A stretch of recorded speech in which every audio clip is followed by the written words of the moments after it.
So my name is Jason Russo, and I'm from Cleveland, Ohio, and I'm going to talk about how social media can be designed for civic good. Okay, so we all know about Wikipedia. It's one of the great resources online, and it took 100 million hours to create Wikipedia. In the first 10 years, 10 million articles were created in English, 7 million were created in other languages. So it's this great resource that we all know and love. But on the flip side, we spend 200 billion hours a year watching TV. That's 2,000 Wikipedia's worth of time sitting on the couch. On Super Bowl weekend, we'll spend a Wikipedia amount of time just watching commercials.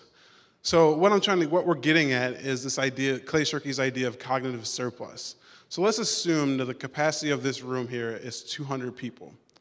What can we do to use our little extra cognitive capacity to make our communities better? So just to put that into numbers, so if we all spent 10 minutes a week, just 10 minutes doing something positive for our community, we could get 48 weeks of work done. That's a full-time worth of work. So what the Civic Commons is trying to do is answer this simple question: how do we aggregate all this cognitive surplus that we have in our community, in our region, and in our nation?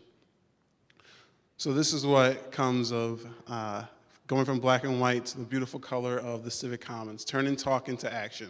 We're based locally in Cleveland, Ohio, but we're a regional and actually national organization now that focuses on bringing conversations that have the power to become collective civic action. And we do this by focusing on our main principles of being diverse, transparent, and optimistic. And one thing about it that really makes our site unique is that you cannot be anonymous. You have to post, like myself, Jason Russell. You know where my zip code is actually. You know where I'm coming from on different issues. There's no hiding. There's no trolls. And some websites allow you to like things. That's great. We all like apple pie, right? But what do we actually like about apple pie? So on the Civic Commons, you can rate things as persuasive, informative, or inspiring, so people actually can tell you how they feel about your commentary. So how does this actually work in reality? This is Eric Gordon, he's the CEO of Cleveland Metropolitan School District, and he said one thing that he doesn't like about public meetings. Well, what he called them was the stand and shout sessions, right? They get to the mic and they start shouting about what they don't like about the schools, and there's no back and forth communication. But here you see on the Civic Commons, you see Eric Gordon again going back and forth with residents about the issues that are impacting Cleveland schools, and on an online presence where there's a give and take. There's actually a learning going on instead of just shouting back and forth.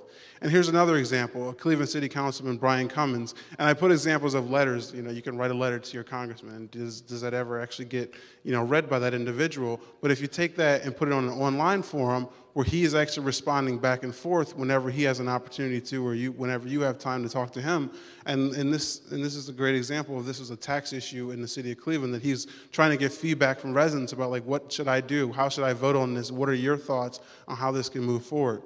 And this doesn't have to necessarily be just elected officials. And this is an example of a petition started on our website about a controversy of creating a skywalk into a historically significant building in Cleveland. And he set a target for 100 signatures, and he got 142. Now, it's not just political, it's not just elected officials, but this is an example of a project in Detroit that uses our website to connect individuals who have creative, innovative solutions for bettering the city of Detroit, all through an online platform such as the Civic Commons. And so the Civic Commons is about deliberative dialogue, but there's other websites like Candy Chains and Neighborland where it's about ideation, the creation of ideas. Civic Commons is great. We like people who create ideas, but also let's talk about those ideas and make those turn into action. So what does the future hold for using social media for civic good? It's our hope that in the future that individuals will use technology and online resources to interact with their government. In this example, we have a woman who's, there's a give and take between Congress, between her school board, between City Hall, that there's a medium for us to communicate with those individuals who can impact change in our community. Now, we can have change too, but through those elected officials in a way that we currently don't have it right now.